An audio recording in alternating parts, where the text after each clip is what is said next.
Hi guys, okay, so today I want to talk about the emotional cycle of change, and this is something that everybody goes through when we go through any sort of change. That could be a relationship breakup, it could be a advance in a relationship, like moving in with a partner, it could be starting a new fitness regime, or it could be trying to lose weight.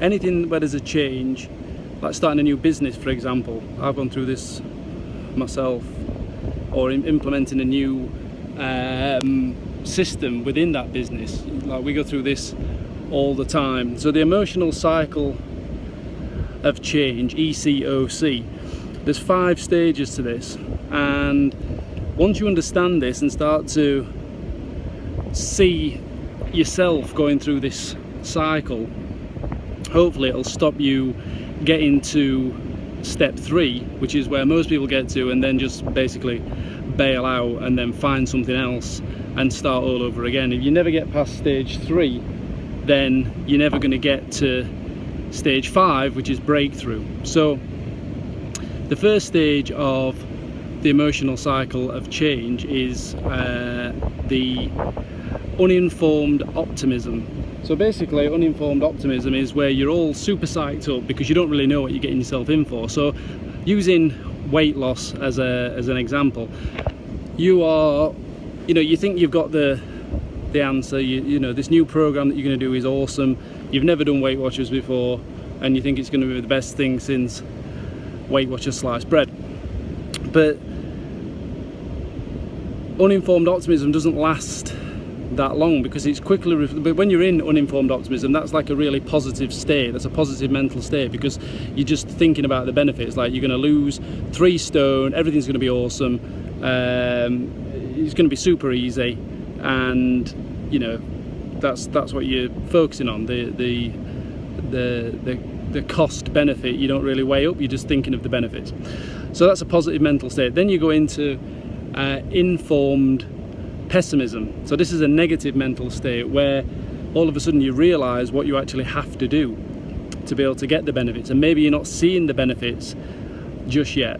So then it's like work with no payoff, which puts you into this negative mental state. Now, depending on what it is you're actually pursuing, this negative mental state can continue as you go into stage 3, which is the valley of despair. The valley of despair is where you're just thinking, sod this is just not worth the effort, I'm never going to see a result, it's too hard, I didn't realise it was going to be like this, it's too much to handle, and I'm just going to stop. And this is when people go from Weight Watchers to Slimming World to the Cambridge diet to, you know, whatever it might be, bouncing around. Could even be prime mover, it could be that you didn't expect it to be as hard as it was. I'll tell you now that sticking to the nutrition is hard, the workouts are hard, but the payoff is massive. So if you're in the valley of despair and you bail out and end up back at square one, that's all that's ever going to happen. You're just going to keep cycling through the first 3 stages. You're going to be positive, negative, even more negative, bail out.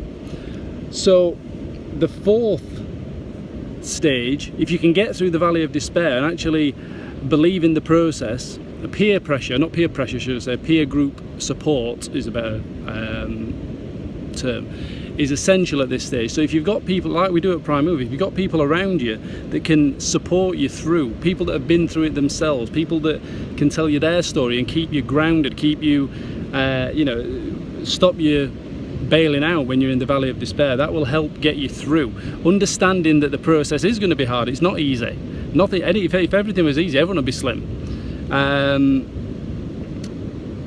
And then recognising the payoff. Why did you start doing this in the first place? So those 3 things, having people around you that have done it before that can help you through, understanding that it's going to be difficult, and I forgot the other one I just said, but those 3 things will get you through to the 4th stage, which is informed pessimism. So you had uninformed pessimism at the start, now you've got informed pessimism. Now you know what you're in for, but you're starting to see the benefits. You can see that you're going to get to where you want to be if you just keep applying the process. And yes, it won't be smooth sailing every day, you won't nail it every day, you won't be 100% all the time, if ever, But if you keep making forward progress, then you will get through stage 4, which is informed optimism. Did I say pessimism before? Informed optimism.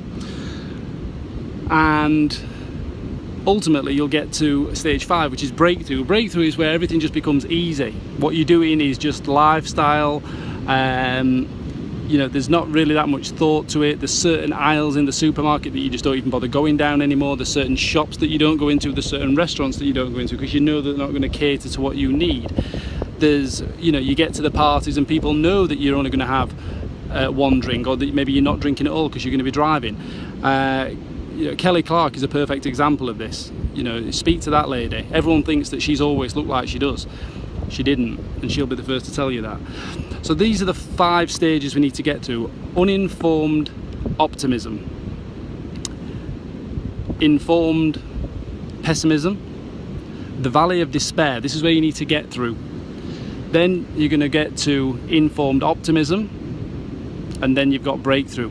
The more we can get to breakthrough, once you've got to breakthrough, then you can tackle another task. Don't try and do 2 different things at once. Don't try and start a relationship and lose weight at the same time. Don't try and end a relationship and lose weight at the same time. Don't try and get fit. You can get fit and lose weight at the same time, obviously, because they go hand in hand. But what I'm saying, well, you need to establish something as a lifestyle, as second nature, as breakthrough before you start trying to tackle something else for most things.